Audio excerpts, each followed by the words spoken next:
साथियों, आप सभी का इस प्लेटफॉर्म पर स्वागत है। यहाँ पर हम लोग उत्तर प्रदेश लोक सेवा आयोग के द्वारा जो सहायक समीक्षा अधिकारी 2021 की जो परीक्षा है 5 दिसंबर 2021 को होनी है, उसके लिए टेस्ट देख रहे हैं। और आज के दिन जो हम लोग टेस्ट देखेंगे, यह पीसीएस मंत्रा जो ऑनलाइन कोचिंग संस्था है, इनके द्वारा जो RO ARO के लिए क्रैश कोर्स और टेस्ट सीरीज चलाई जा रही है, उसी में से एक टेस्ट को यहाँ पर हम लोग पूरी व्याख्या के साथ देखेंगे। तो यह जो टेस्ट आप यहाँ पे देखेंगे, यहाँ पे जितने भी प्रश्न हैं ये साइंस से रिलेटेड ही सारे प्रश्नों को यहाँ पे संकलित किया गया है। तो यहाँ पे साइंस के आपके 100 प्रश्न हैं, इन 100 प्रश्नों को पूरी व्याख्या के साथ देखेंगे। इसके जो मैथ और रीजनिंग वाला पोर्शन है उसको हम लोग अलग वीडियो में कवर कर लेंगे। चलिए प्रारंभ करते हैं। पहला प्रश्न है, गुरुत्वीय त्वरण के संबंध में कौन सा कथन जो है वो सत्य है। तो देखिए, इसमें पहला, किसी वस्तु का गुरुत्वीय त्वरण वस्तु के रूप, आकार और द्रव्यमान पर निर्भर नहीं करता। ये बात पूरी तरीके से आपकी सही है। दूसरा, गुरुत्वीय त्वरण का मान भूमध्य रेखा पर सर्वाधिक तथा ध्रुवों पर न्यूनतम होता है। ये गलत लिखा और उल्टा है। भूमध्य रेखा पर न्यूनतम और ध्रुवों पर अधिकतम होता है, इसलिए यहाँ पर केवल पहला वाला ही विकल्प आपका सही है। आगे चलते हैं। निम्नलिखित को सुमेलित कीजिए, भौतिक राशि और मात्रक को। देखिए, पदार्थ की मात्रा आपका मोल में लेते हैं, 3 से मिलाइए। आयतन गैलन में 1 से, दूरी पारसेक 4 से और द्रव्यमान अंश 2 से। तो 3142 सी ऑप्शन आपका सही हो जाएगा। आगे चलते हैं क्वेश्चन नंबर 3 पे। जल के स्वतंत्र पृष्ठ द्वारा न्यूनतम क्षेत्रफल प्राप्त करने की प्रवृत्ति का कारण क्या होता है। पृष्ठ तनाव, सरफेस टेंशन होता है। जल के किसी वस्तु को भिगोने हेतु कौन सा बल उत्तरदायी होता है। तो ये आपका आसंजक बल उत्तरदायी होता है। ठीक है, देखिए, विभिन्न पदार्थों के अणुओं के मध्य लगने वाले आकर्षण बल को आसंजक बल कहते हैं। ठीक है, को एडहेसिव फोर्स कहते हैं। जल द्वारा किसी वस्तु को भिगोना, ब्लैक बोर्ड पर चाक से लिखना इसी बल के कारण संभव होता है। एक ही पदार्थ के अणुओं के मध्य लगने वाले आकर्षण बल को ससंजक बल कहते हैं। ठोसों में ससंजक बल का मान सर्वाधिक होता है, द्रव में बहुत कम, जबकि गैसों में नगण्य होता है। अगला प्रश्न, निम्नलिखित में से कौन सा केशिकत कैपिलरिटी का उदाहरण है। तो देखिए, लैंप की बत्ती द्वारा तेल का ऊपर चढ़ना, ये भी है। पेड़ों की शाखाओं पत्तियों तक जल तथा खनिज लवण का पहुंचना, ये भी है। ब्लॉटिंग पेपर द्वारा स्याही सुखाना, ये भी है। उपयुक्त सभी हैं, डी ऑप्शन सही हो जाएगा। किसी लोलक, घड़ी या पेंडुलम वॉच को पृथ्वी तल से ऊपर ले जाने से उसके आवर्तकाल, टाइम पीरियड पर क्या प्रभाव पड़ेगा। तो देखिए, जो आपका आवर्तकाल होता है, ठीक है, सरल लोलक का जो आवर्तकाल होता है, वो आवर्तकाल की वैल्यू कितनी होती है। T = 2π√1/g। ठीक है, अब जब पृथ्वी तल से ऊपर या नीचे लेके जाएंगे तो क्या होगा, g की वैल्यू कम होती है। g की वैल्यू कम होगी, ऊपर लेके जा रहे हैं तो g की वैल्यू यहाँ पे कम होगी, तो इसकी वैल्यू क्या हो जाएगी, बढ़ जाएगी। आवर्तकाल क्या हो जाएगा, आवर्तकाल बढ़ जाएगा। ए ऑप्शन सही हो जाएगा। आगे चलते हैं। निम्नलिखित में से कौन सा सुमेलित नहीं है। तो इसमें देखिए, जो बी वाला है, कैथेटोमीटर, ये चौड़ाई मापक यंत्र नहीं होता है, बल्कि यह अत्यंत कम ऊंचाई के मापन हेतु इसका उपयोग किया जाता है। जबकि मैनोमीटर द्रवों एवं गैसों के दाब के मापन के लिए होता है। एनीमोमीटर पवन वेग मापी यंत्र के लिए, और विस्कोमीटर श्यानता का मापन के लिए होता है। आगे चलते हैं। किसी ही रुकी हुई कार के अचानक से चलने पर उसमें बैठे यात्रियों का सिर पीछे की ओर झुक जाता है। कौन सा कारक इसके लिए उत्तरदायी है। तो ये देखिए, ये आपका स्थिरता का जड़त्व की वजह से, क्योंकि वो पहले से बैठे होते हैं। ठीक है, रुकी हुई कार थी, अचानक से चलने पर, और यदि कार चल रही हो और अचानक से ब्रेक लगाया जाए तो जो आगे की तरफ झुकते हैं, तो ये क्या होगा, वो गति का जड़त्व होगा। आगे चलते हैं। निम्नलिखित में से कौन सा कथन सत्य है। तारत्व का गुण किसी ध्वनि को तीक्ष्ण अथवा मोटा बनाता है। ठीक है। दूसरा, ध्वनि की तीव्रता उसके तारत्व पर निर्भर नहीं करती है। ठीक है, तो ये भी आपका कथन सही है। तो यहाँ पे आपके दोनों कथन जो है वो सही हो जाते हैं। देखिए, किसी वस्तु का तारत्व जो है वो आवृत्ति पर निर्भर करता है। जो तारत्व होता है आवृत्ति पर निर्भर करता है। परिणाम स्वरूप तारत्व के बढ़ने पर, आवृत्ति बढ़ने से ध्वनि तीक्ष्ण होती है, जबकि ध्वनि की जो तीव्रता होती है उसका तारत्व से कोई संबंध नहीं होता। अधिक तेज ध्वनि का तारत्व अधिक या कम कुछ भी हो सकता है। ठीक है, वहीं जो ध्वनि की तीव्रता है ये आपका दूरी पर, आयाम पर, आवृत्ति और माध्यम के घनत्व पर निर्भर करता है। डॉपलर प्रभाव किस तरंग संबंधित है? तो यह प्रकाश और ध्वनि तरंग दोनों से संबंधित है। दिन की तुलना में रात्रि की अवधि में किसी ध्वनि का अधिक दूर तक सुनाई देना किसका परिणाम है? तो ये ध्वनि का अपवर्तन, रिफ्रैक्शन का परिणाम है। D option. किस तापमान को परम शून्य ताप एब्सोल्यूट जीरो टेम्परेचर कहा जाता है? तो जीरो केल्विन को। किसको? जीरो केल्विन को। देखिए, सैद्धांतिक दृष्टि से किसी वस्तु या माध्यम के तापमान की कोई ऊपरी सीमा नहीं होती, जबकि न्यूनतम तापमान की एक सीमा होती है। किसी वस्तु का तापमान -273.15 डिग्री सेंटीग्रेड से कम जो है नहीं हो सकता है। इसे केल्विन पैमाने पर जीरो के लिखा जाता है और इसे ही परम शून्य ताप कहा जाता है। आगे चलते हैं। घर्षण बल के संबंध में कौन सा कथन सत्य है? तो देखिए, लोटनिक घर्षण बल का मान स्थैतिक घर्षण बल के मान से अधिक होता है, यह कथन आपका गलत है। ठीक है, क्योंकि लोटनिक घर्षण बल का मान न्यूनतम, जबकि स्थैतिक घर्षण बल का मान सर्वाधिक होता है। दूसरा, स्थैतिक घर्षण बल का मान वस्तु को खिसकाने के लिए लगाए गए बल की तुलना में अधिक होता नहीं, उसके बराबर होता है। तो यहाँ पर दोनों कथन गलत है, इसलिए डी ऑप्शन सही हो जाएगा। आगे चलते हैं। सरल आवर्त गति करने वाले कण की कौन सी विशेषता उसकी मध्यमान स्थिति मीन पोजीशन में अधिकतम होती है? तो मीन पोजीशन में आपकी गतिज ऊर्जा जो है वो सबसे अधिक होगी। जब मैक्सिमम आयाम पे पहुंचता है तो वहां पे स्थितिज ऊर्जा सबसे अधिक होती है। आगे चलते हैं। अगला प्रश्न है, निम्नलिखित में से कौन सा कथन सत्य है? तो यहाँ पहले कथन देखिए, दो कथन दिए गए हैं। प्रकाश में तरंग और कण दोनों के गुण पाए जाते हैं, बिल्कुल सही है। समतल दर्पण में पूर्ण प्रतिबिंब प्राप्त करने के लिए दर्पण की लंबाई वस्तु की लंबाई की कम से कम आधी होनी चाहिए। तो दोनों कथन यहाँ पर आपके बिल्कुल सही हैं, इसलिए सी ऑप्शन सही हो जाएगा। ठीक है, देखिए, प्रकाश के विद्युत प्रभाव के द्वारा उसकी कण प्रकृति तथा विद्युत चुंबकीय प्रभाव के द्वारा तरंग प्रकृति का ज्ञान होता है। आगे चलते हैं। नैनो टेक्नोलॉजी में प्रयुक्त किए जाने वाले कणों का आकार कितना होता है?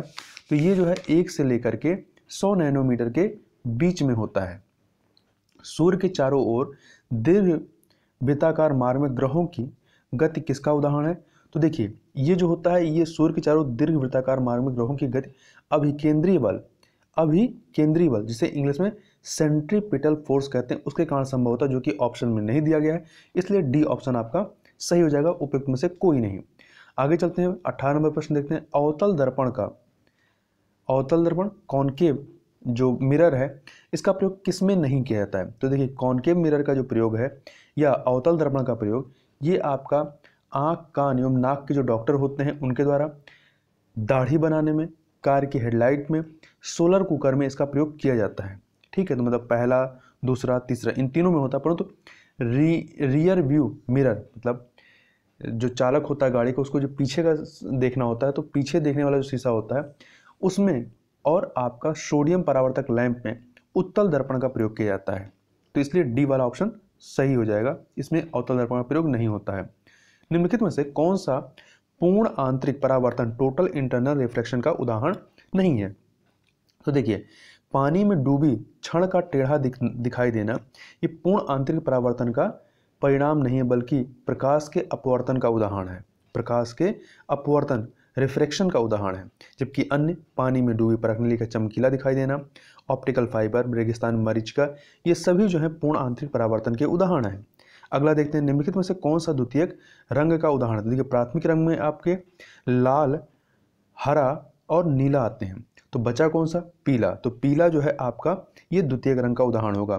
देखिए, जब दो प्राथमिक रंगों के मिश्रण से द्वितीयक रंग की प्राप्ति होती है, पीला, मैजेंडा, पीकॉक नीला, पीला, मैजेंडा, पेकॉक नीला, ये द्वितीयक रंग के उदाहरण है।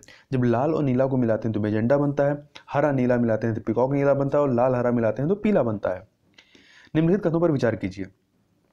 कथन कौन से? पहला, शुद्ध जल विद्युत का सुचालक होता है, ये गलत है, विद्युत का कुचालक होता है। अति चालक सुपर कंडक्टर का प्रतिरोध शून्य होता है, तो ये कथन आपका सही है। तो दूसरा वाला कथन केवल सही है, बी ऑप्शन सही हो जाएगा। आगे चलते हैं। निम्नलिखित कथनों में से कौन सा सत्य नहीं है? जो सत्य नहीं है वो हमें ढूंढना है। डायनेमो विद्युत चुंबकीय प्रेरण पर आधारित है, बिल्कुल सही है। मोबाइल चार्जर ऊंचाई ट्रांसफार्मर स्टेप अप ट्रांसफार्मर होता नहीं, स्टेप इन ट्रांसफार्मर होता है या स्टेप डाउन ट्रांसफार्मर होता है। तो बी वाला सही नहीं है। अर्धचालक का प्रतिरोध गर्म करने पर घटता है, सही बात है। सिलिकॉन जो है ट्रांजिस्टर बनाने का सर्वाधिक प्रयुक्त पदार्थ है, ये भी सही है। अगला है किसी वस्तु की अतिचालकता सुपर कंडक्टिविटी तब प्रकट होती है जब निम्न ताप तक ठंडा किया जाता है। ठीक है, जब निम्न ताप तक ठंडा किया जाता है तब। अगला है किसी संधारित्र कैपेसिटर को वैद्युत परिपथ में किस प्रयोग में लाया जाता है? तो विद्युत आवेश इलेक्ट्रिक चार्ज को संग्रहित करने हेतु इसका प्रयोग किया जाता है। ठीक है, आगे चलते हैं। क्वेश्चन नंबर 25, शुष्क सेल में किस प्रकार की ऊर्जा निहित होती है? तो इसमें रासायनिक ऊर्जा निहित होती है। 26 नंबर क्वेश्चन, निम्नलिखित में से सही सुमेलित नहीं है। आविष्कार और आविष्कर्ता। राडार का आविष्कार जो है, राडार का आविष्कार रॉबर्ट वाटसन वाट ने किया। नाभिकीय रिएक्टर का आविष्कार जो है जैकब शिक ने नहीं किया था, बल्कि एनरिको फर्मी ने किया था। एनरिको फर्मी ने। ट्रांजिस्टर का आविष्कार जॉन बर्डिन ने किया। लेजर का थियोडर मेमन ने किया।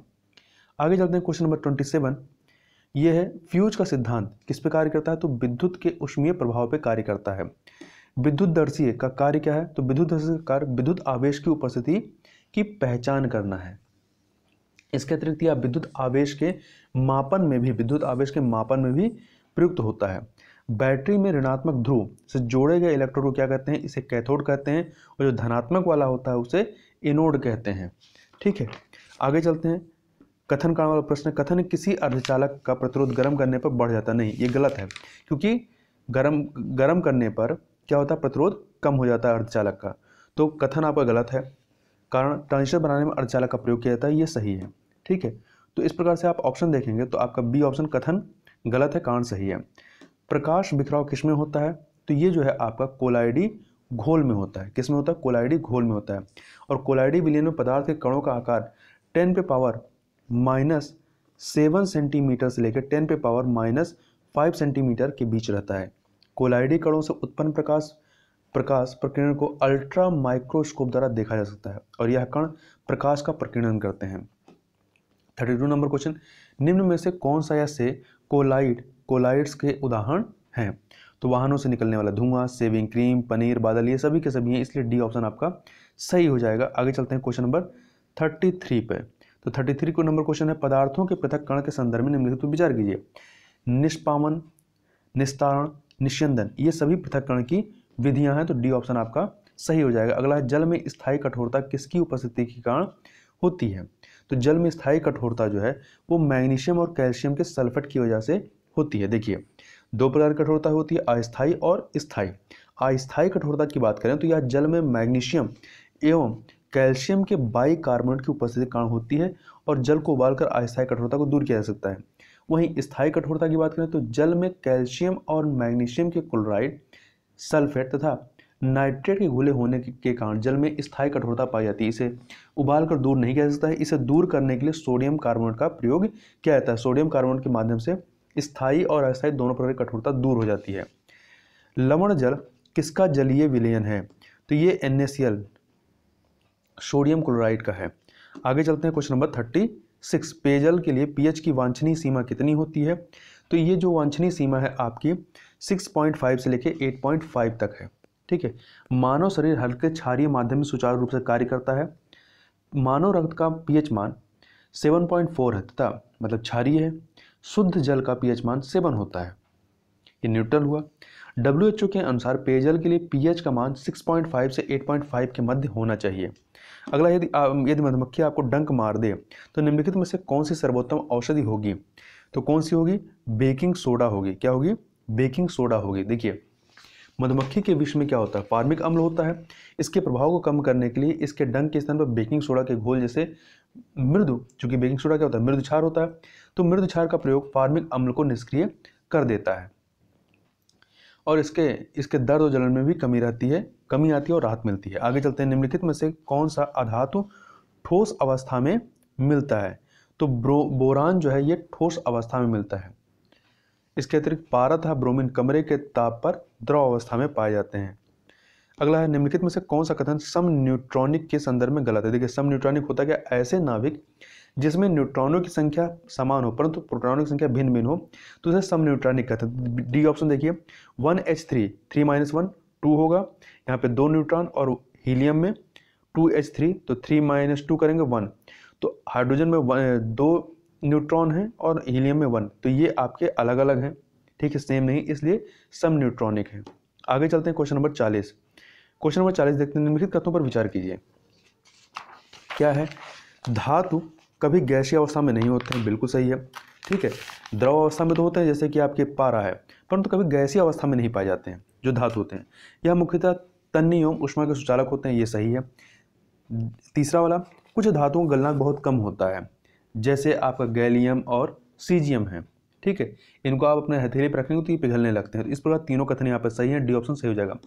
निम्नलिखित में से कौन सा एक उपधातु है जिसमें धातु और अधातु दोनों के गुण होते हैं, उन्हें उपधातु कहते हैं? तो इसमें आपका बोरोन है, ठीक है, या बोरान कह सकते हैं। इसका आर्सेनिक है, सिलिकॉन है, जर्मेनियम है, एंटीमनी, टेलुरियम तथा पोलोनियम है। निम्न में से कौन सा कथन गलत है? तो देखिए गलत कथन कौन सा है? मैग्नेटाइट लोहे का चुंबकीय है, इसका बिल्कुल सही है। लोहे का सबसे शुद्धतम रूप पिटवा लोहा है, ये भी सही है। कॉपर की अधिकता से विल्सन रोग होता है, ये भी सही है। आयरन की कमी से सिडेरोसिस रोग नहीं होता है, बल्कि आयरन की कमी से एनीमिया रोग होता है, जबकि आयरन की अधिकता से जो है वो सिडेरोसिस रोग होता है। अगला है 43 नंबर क्वेश्चन, निम्नलिखित में से कौन मृदु धातु की श्रेणी में नहीं आते हैं? तो देखिए मृदु धातु की श्रेणी में कौन सा नहीं आता है? तो आयरन जो है ये हार्ड मेटल की श्रेणी में आते हैं, जबकि आपके सीसा हो गया, चांदी है, जिंक है, कॉपर है, सिल्वर है, अल्मुनियम है, टिन है, थोरियम, गैलियम सॉफ्ट मेटल की श्रेणी में आते हैं। अगला है, निम्न में से कौन सा कथन सही है? निम्न में से कौन सा कथन सही है? तो देखिए इसमें कार के सेफ्टी एयरबैग में नाइट्रोजन गैस भरी होती है, ये सही है। हाइड्रोजन गैस का उपयोग रॉकेट में ईंधन के रूप में होता नहीं, हाइड्रोजन गैस का नहीं बल्कि द्रव हाइड्रोजन का होता है। हाइड्रोजन गैस में द्रव हाइड्रोजन का उपयोग होता है। वहीं लेड पेंसिल में लेड जो है 0% होता है, ना कि 2% होता है। इटाई रोग आर्सेनिक की अधिकता के कारण नहीं होता है, ये कैडमियम के कारण होता है। आगे चलते हैं 45 नंबर क्वेश्चन, निम्नलिखित कथनों पर विचार कीजिए। हीरा का आवरण का अपर रूप है जो अब तक ज्ञात सर्वाधिक कठोर पदार्थ है, बिल्कुल सही है। आपका ग्रेफाइट कार्बन का एक अपर रूप है जो विद्युत का सुचालक होता है, ये भी सही है। बकमिंस्टर फुलरीन कार्बन का नवीनतम ज्ञात अपर रूप है जिसमें 60 कार्बन परमाणु होते हैं। तीनों के कथन यहाँ पर सही हैं, तो ए ऑप्शन सही हो जाएगा 1, 2, 3। 46 नंबर क्वेश्चन देखते हैं, लाल चींटियों में कौन सा अम्ल पाया जाता है? तो आप लाल चींटियों में देखेंगे तो इनमें मेथनोइक अम्ल पाया जाता है। कौन सा अम्ल पाया जाता है? मेथनोइक अम्ल पाया जाता है। देखिए पहले एसिटिक अम्ल की बात करें तो एसिटिक अम्ल जिसे एथेनोइक अम्ल कहते हैं, इसे एथेनोइक अम्ल कहते हैं। यह मुख्य रूप से सिरका, फलों के रस, सरसों इत्यादि में पाया जाता है। और जो आपका ऑक्जेलिक अम्ल है यह मुख्यतः टमाटर, पालक, पत्ता गोभी इत्यादि में मौजूद होती है। और टैनिक अम्ल जो है, टैनिक अम्ल ये कॉफ़ी तथा चाय में, जबकि मेथनोइक अम्ल जो है जिसे फार्मिक अम्ल भी कहते हैं, यह लाल चींटियों, मधुमक्खी के डंक में और नेटल के पत्तों में पाए जाते हैं। अगला खिलौना, सजाने का सामान, चौक, स्टैचू तथा फायर प्रूफ मटेरियल के रूप में निम्नलिखित में से किसका उपयोग किया जाता है? तो प्लास्टर ऑफ पेरिस का प्रयोग किया जाता है। इसके अतिरिक्त बिरंजक चूर्ण की बात करें तो बिरंजक चूर्ण जिसे आप ब्लीचिंग पाउडर भी कहते हैं, इसका उपयोग सूती कपड़े पर से दाग धब्बों को हटाने के लिए, क्लोरोफॉर्म बनाने के लिए तथा पीने के पानी को जीवाणु मुक्त करने के लिए करते हैं। जबकि बेकिंग सोडा की बात करें तो इसका उपयोग बेकरी उद्योग में, जैसे केक बनाने में, ब्रेड बनाने में इत्यादि में किया जाता है। और वॉशिंग सोडा का प्रयोग जो है कांच, साबुन तथा कागज उद्योग में तथा जल की स्थायी कठोरता को दूर करने में होता है। अगला है गन मेटल किसका मिश्र धातु है? तो गन मेटल जो है कॉपर, टिन, जिंक का मिश्र धातु, जबकि कॉपर, जिंक, निकल, बी वाला ऑप्शन देखिए, कॉपर, जिंक, निकल ये किसका है? तो ये आपका जर्मन सिल्वर है। तो जर्मन सिल्वर किसका मिश्र धातु है? तो कॉपर, जिंक, निकल का। जबकि कॉपर और टिन जो है ये कांसा मिलकर बनाते हैं, कांसा। और कॉपर और जिंक जो है, कॉपर और जिंक ये पीतल बनाते हैं। अगला है पदार्थ की पांचवी अवस्था जिसे बोस आइंस्टीन कंडेंसेंट कहते हैं, इसे किस भारतीय वैज्ञानिक के नाम पर रखा गया है? तो सत्येंद्र नाथ बोस के नाम पर, ठीक है। आगे चलते हैं, वाष्पन को प्रभावित करने वाले मुख्य कारकों में से कौन शामिल नहीं है? तो इसमें देखिए ताप है, पृष्ठ क्षेत्रफल है, आर्द्रता है, वायु का वेग है, ये सभी है, परंतु दाब इसमें शामिल नहीं है। आगे चलते हैं, निम्नलिखित कथनों पर विचार कीजिए। दो कथन है, मस्टर्ड गैस सामान्य ताप पर एक रंगहीन, गाढ़ा और चिपचिपा पदार्थ है, बिल्कुल सही बात है, ठीक है, बिल्कुल सही। और यह एक जहरीली गैस होती है जो खुली त्वचा पर फफोले डाल सकती है। इसका प्रयोग प्रथम विश्व युद्ध में रासायनिक हथियार के रूप में किया गया था। दूसरा, भोपाल गैस त्रासदी में मस्टर्ड गैस का रिसाव हुआ था? नहीं, यहाँ पर जो है मिथाइल आइसोसाइनेट नामक गैस का रिसाव हुआ था। तो पहला सही है, दूसरा वाला गलत है, तो ए ऑप्शन आपका सही हो जाएगा। आगे चलते हैं। निम्न में से कौन सा मीथेन गैस का उत्पादक है? कोयले की खदान है, कोयले की खदान, धान के खेत, घरेलू पशु, ये सभी के सभी हैं, तो डी ऑप्शन। अगला है निम्न कथनों पर विचार कीजिए। कैल्शियम कार्बाइड का प्रयोग फलों को पकाने के लिए किया जाता है या एसिटिलीन के एजेंट के रूप में कार्य करता है? दोनों कथन यहाँ पर सही है, सी ऑप्शन आपका सही हो जाएगा। आगे चलते हैं, क्वेश्चन नंबर 54। निम्न में से कौन सा सुमेलित है? आइसोप्रोपेन प्राकृतिक रबर सही है, शुष्क बर्फ, ठोस कार्बन डाइऑक्साइड सही है, घी बहुलक नहीं होता है, तो पहला दूसरा सही है, ए ऑप्शन आपका सही हो जाएगा। आगे चलते हैं, क्वेश्चन नंबर 55। निम्न में से कौन सा सिरका के खट्टे स्वाद के लिए उत्तरदायी है? तो एसिटिक अम्ल जो है यही आपका उत्तरदायी है। अगला है निम्न में से कौन सा सुमेलित नहीं है? ऑक्जेलिक अम्ल, ऑक्जेलिक अम्ल जो है ये फोटोग्राफी सही है, साइट्रिक अम्ल नींबू सही है, फार्मिक अम्ल ताजी सब्जियां नहीं होती, फार्मिक अम्ल जो होता है लाल चींटियों में उपस्थित रहता है, इसके कारण इनके काटने पर दर्द का अनुभव होता है, तो सी वाला सुमेलित नहीं है। जबकि टार्टरिक अम्ल, बेकिंग पाउडर सही है। निम्न में से कौन सा कोल गैस में प्रमुखता से उपस्थित नहीं रहता है? तो प्रोपेन इसमें नहीं उपस्थित होता है प्रमुखता से। जो कोल गैस होते हैं कोयले से निर्मित एक गैसीय ईंधन है जिसके मुख्य अवयव हाइड्रोजन, मेथेन और कार्बन मोनोऑक्साइड है। आगे चलते हैं, निम्न में से कौन सा खाद्य पदार्थों के परीक्षण में प्रयुक्त होता है? तो इसमें जो है आपका sodium benzoate, C option, sodium benzoate benzoic अम्ल का सोडियम लवण होता है, इसका व्यापक रूप से खाद्य परीक्षण में प्रयोग किया जाता है। निम्न कथनों पर विचार कीजिए। दो कथन है, अपमार्जक जो होते हैं वो मैले कपड़ों से आसानी से तेल, गर्द आदि निकालते हैं, बिल्कुल सही, ये जल का पृष्ठ तनाव घटा देते हैं, दोनों कथन यहाँ पर सही है, सी ऑप्शन सही हो जाएगा। निम्न कथनों पर विचार कीजिए। यूरिया में नाइट्रोजन की 74% मात्रा पाई जाती है? नहीं, 74% नहीं बल्कि 47% मात्रा पाई जाती है, तो पहला गलत हो गया। अमोनियम सल्फेट एक मिश्रित उर्वरक है, सही है। सनई का उपयोग हरी खाद के रूप में किया जाता है, सनई हो गया, लोबिया हो गया, ग्वार हो गया, इनका ये जो फसलें होती हैं हरी खाद के रूप में प्रयुक्त किया जाता है, तो आपका पहला छोड़ दीजिए, दूसरा तीसरा सही है, बी ऑप्शन सही हो जाएगा। आगे चलते हैं, क्वेश्चन नंबर 61। एंड्रेक्स प्रोजेक्ट के संदर्भ में निम्नलिखित में कौन सा या से कथन सही नहीं है? यह महासागर व वायुमंडलीय कार्बन डाइऑक्साइड के स्तर के बीच संबंध की समझ को बढ़ाएगा, ये आपका सही है, ये आपका सही है। जबकि दूसरा देखिए, दूसरा बात करें तो यह अटलांटिक महासागर के अथाह गहराइयों में खोज को प्रदर्शित संदर्भित करता नहीं है, यह दक्षिणी महासागर और वायुमंडलीय कार्बन डाइऑक्साइड के स्तर के बीच की लिंक की समझ को बढ़ाता है। ठीक है, तो पहला सही, दूसरा वाला आपका सही नहीं है, तो ए ऑप्शन जो है वो सही हो जाएगा। ए ऑप्शन, इसमें कौन सा कथन सही नहीं है ये बताना है, तो सही नहीं, तो पहला सही, दूसरा सही नहीं है, तो बी ऑप्शन। अगला है इलास्टो कैलोरिक प्रभाव हाल ही में समाचारों में था, यह निम्नलिखित में से कौन सा इसके अनुप्रयोगों से संबंधित है? तो फ्रिज और एयर कंडीशन में इस्तेमाल होने वाले द्रव रेफ्रिजरेंट की आवश्यकता को दूर करने के लिए। ठीक है, देखिए जब रबर बैंड को घुमाया जाता है और छोड़ा जाता है तो यह शीतल प्रभाव पैदा करता है, इसे इलास्टो कैलोरिक प्रभाव कहते हैं। आगे चलते हैं क्वेश्चन नंबर 63 पे। तो 63 नंबर क्वेश्चन है, जिस दर से हम श्वसन करते हैं वह ऑक्सीजन की उस मात्रा पर निर्भर करता है जो रक्त में ली जाती है। ऑक्सीजन एक महत्वपूर्ण भूमिका निभाती है क्योंकि इसका उपयोग भोजन को उपयोगी बनाने में, उपयोगी ऊर्जा में बदलने के लिए किया जाता है, बिल्कुल सही है। अत्यधिक या बहुत कम ऑक्सीजन प्रतिकूल स्वास्थ्य परिणाम उत्पन्न कर सकता है, ये भी सही है। गहन व्यायाम के द्वारा मांसपेशियों में ऑक्सीजन की आपूर्ति अस्थायी रूप से बढ़ जाती है, नहीं, अस्थायी रूप से कम हो जाती है। तो यहाँ पे पहला और दूसरा सही है, तीसरा गलत है, तो बी ऑप्शन आपका सही हो जाएगा। आगे चलते हैं, क्वेश्चन नंबर 64। निम्नलिखित में से कौन सा कथन बायो प्रोस्पेक्टिंग शब्द का सही वर्णन करता है? ठीक है, तो देखिए आगे चलते हैं, इसमें आपका जो सी वाला ऑप्शन पढ़िए, आर्थिक महत्व के उत्पादों के लिए आनुवांशिक विविधता की खोज करना। ठीक है, तो ये आपका सही ऑप्शन हो जाएगा। अगला है, निम्नलिखित में से किस प्रकार के जीव अपघटक होते हैं? देखिए जो विषाणु होता है, वायरस, ये अपघटक नहीं होते हैं, ये अन्य जीवों पर आक्रमण तो करते हैं परंतु अपघटक नहीं होते हैं। जबकि आपका कवक हो गया, जीवाणु मतलब फंगी और बैक्टीरिया, ये सभी हैं, तो बी ऑप्शन 2 और 3।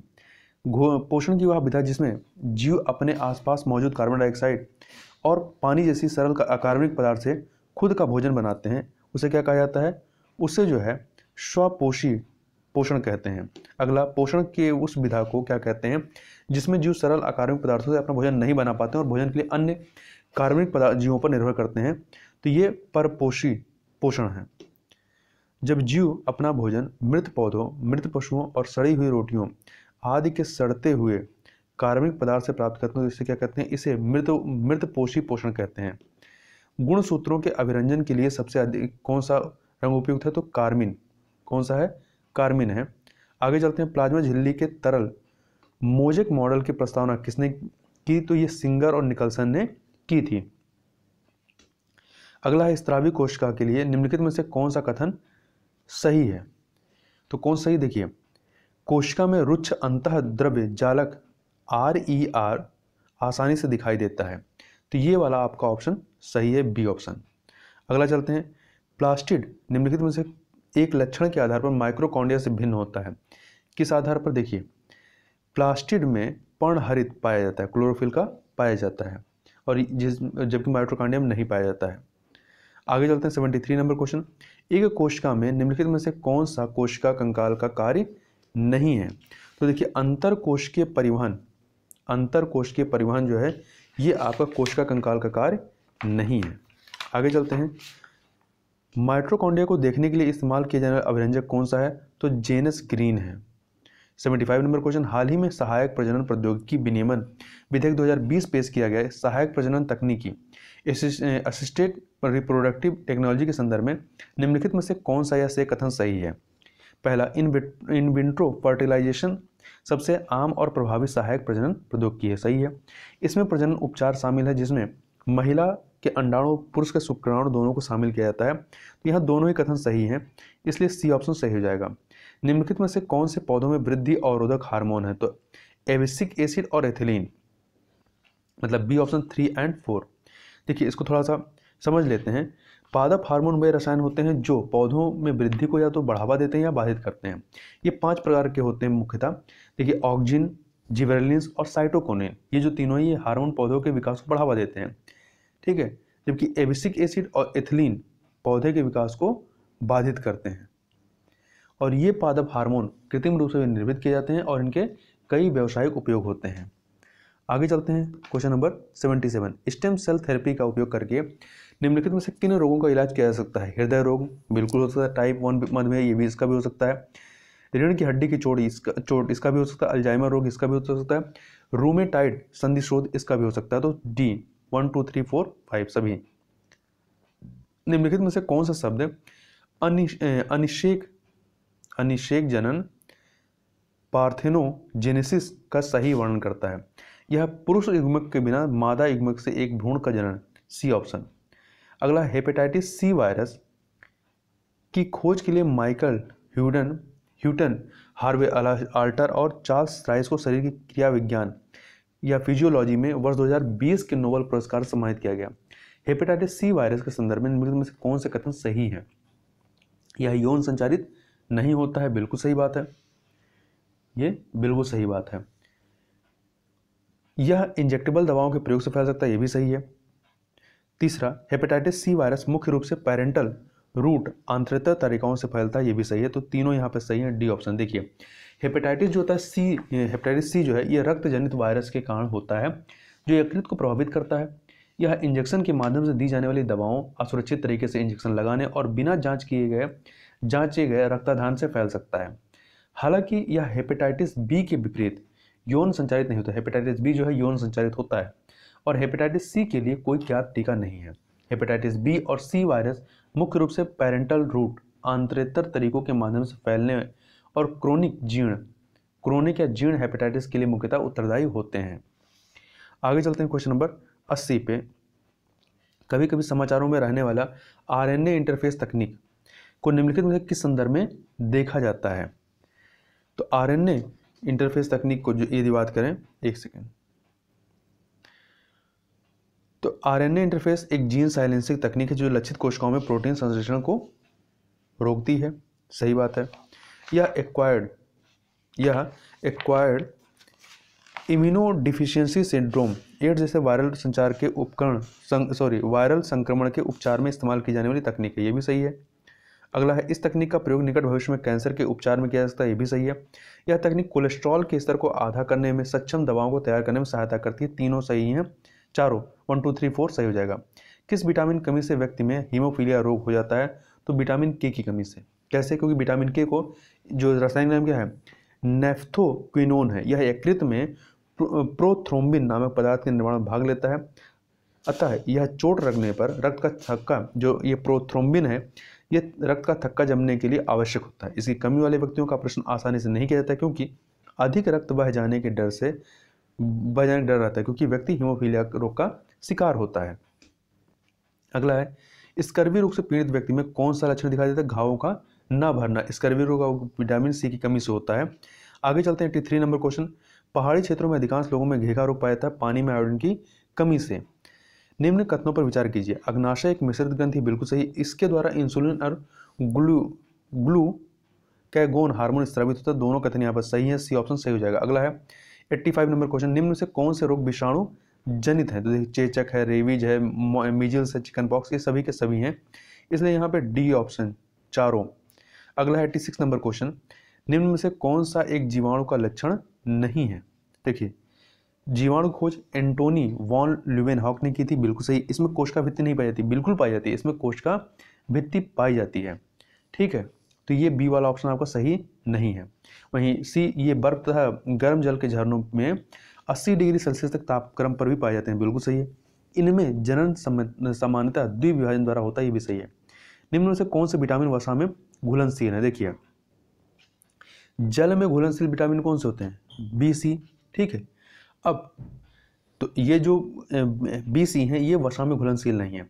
अब बी, सी के अतिरिक्त जितने भी विटामिन हैं वो आपके वसा में घुलनशील होंगे। तो यहाँ पे केवल एक ही बचता है, विटामिन ए, तो ऑप्शन ए सही हो जाएगा। ठीक है, तो याद रखिए, विटामिन ए, डी, के और ई जो है ये वसा में घुलनशील होते हैं, परंतु जल में घुलनशील नहीं होंगे। आगे चलते हैं 88 नंबर क्वेश्चन। निम्न में से कौन सा कथन असत्य है? कौन सा कथन असत्य है, ये बताना है। तो देखिए, विषाणु जीवित कोशिकाओं में परजीवी के रूप पाए जाते हैं, बिल्कुल सही है।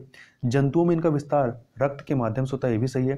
ये जीवित कोशिकाओं के बाहर प्रजनन एवं वृद्धि कर सकते हैं, नहीं, ये उनके बाहर प्रजनन और वृद्धि नहीं कर सकते हैं, तो सी वाला सही है। ठीक है, विकल्प जो है सी वाला सही है। विषाणु सजीव और निर्जीव के बीच की जो कड़ी, ये सही है। अगला है, निम्न पर विचार कीजिए। एथिलीन एक गैस के रूप में पाया जाने वाला हार्मोन है, इसका उपयोग फलों को पकाने में किया जाता है, यह मादा पुष्पों की संख्या में वृद्धि करता है। तीनों कथन यहाँ पर सही है, डी ऑप्शन आपका सही हो जाएगा। अगला है, प्रकाश संश्लेषण की क्रिया सर्वाधिक किस रंग में के प्रकाश में होती है?